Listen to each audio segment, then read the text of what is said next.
What is going on, everybody? Mack here, and today I'm talking to you guys about Destiny 2. Specifically, I'll be talking to you about Destiny 2's new raid called Raid 5. It has no name, but they have named it Raid 5. It's going around in a rumour that it's just called Raid 5, and, that's the name it's been anointed.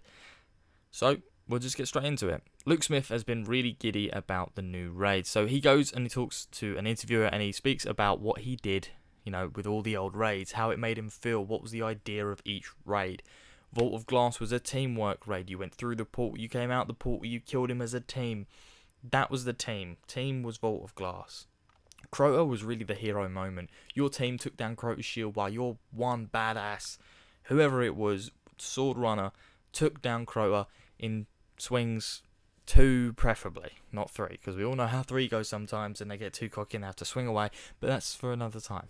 Anyway, then we go on to Oryx. Oryx was more about positioning and understanding and making sure you had enemies dead. It was more about control. That one was more about a teamwork and communication sort of thing, especially with Goloroth, not just Oryx himself. Goloroth was a really hard boss to really communicate, with people that didn't know what they were doing. You had to drop the orb. Everybody in the orb now. Shoot, shoot, shoot, shoot, shoot. Everybody out. The guy's still shooting Goloroth's gaze. You had to get round to the other side. There's a lot of communication in the Oryx raid, and I think that's what made it so different to all the others. Now with Axis was more of like a glorified battle scene. Every scene or every boss encounter was huge. Every boss encounter was like a glorious moment in the Wrath of the Machine raid, and I think that's what that brought in. So if you really, squish them all together, 1 to 4, you've got teamwork. You've got the hero. You've got the communication and the positioning, and then you have the glorified moments.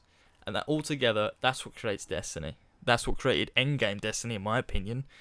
Even if you didn't do the raids, you still did the Nightfalls, if you still did the strikes, they were still glorious moments in their own. There was still teamwork in moments. There was still everything involved what I just said. It's huge to think that we could have never had a Destiny 2. They'd have been stupid not to make it, but we could have never have had it, and then those would have been our moments, just memories now. And this is why he says, he treats every single raid release date as a child, as one of his children, because, it's like a heartbeat for him, seeing it go out into the community and being played. For him, it's like a child. So I understand where he's coming from that. He says about Raid 5, it was about building a place you believe is real. That was his priority. He said that's the heartbeat. He has a really good secret, but he can't tell us yet. He can't share it. But he then goes on to say, a place that you could believe exists. It's a place you could believe exists. So, what do we know in Destiny that exists? What do we know that we could believe that there's potential for us as gamers to play, us as Guardians to do? Well, my first, spark of inspiration came from, the trailer. I watched the trailer back again, and I thought, Goals sucked out all the light. But I bet you that ship is still there. I bet you hasn't taken that ship off. We'll probably be fighting on the ship next to the Traveller, or better yet, we'll be fighting on the Traveller. Now, will the raid... Now, this is probably quite huge. This is my theory, potentially what could go down, is we may have a raid on the Traveller. I'd like to see that. I think that'd be awesome. But because the Traveller is a huge thing, it's our light, it's our source of power, it's been taken, surely to get the power, we'd have to put it back. We couldn't just get it. We'd have to put it back to the Traveller, surely. Therefore, I believe our raid, potential raid, could be on the Traveller or something to do heavily either on it, with it, next to it, near it.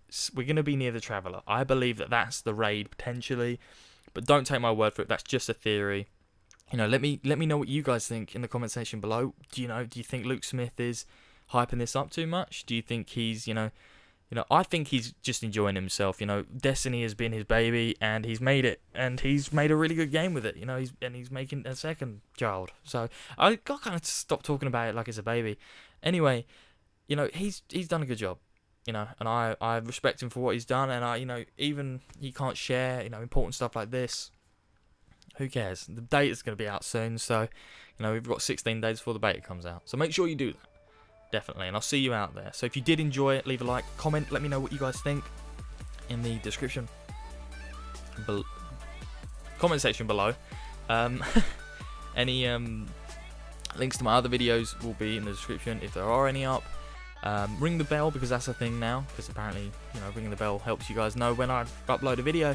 Also follow me on Twitter, because that's kind of like the bell anyway, because if you follow me on Twitter, you know when I upload. It'll be the same sort of time as my video goes up. And yeah, so I hope you guys have enjoyed, and I'll see you in the next video. Mack.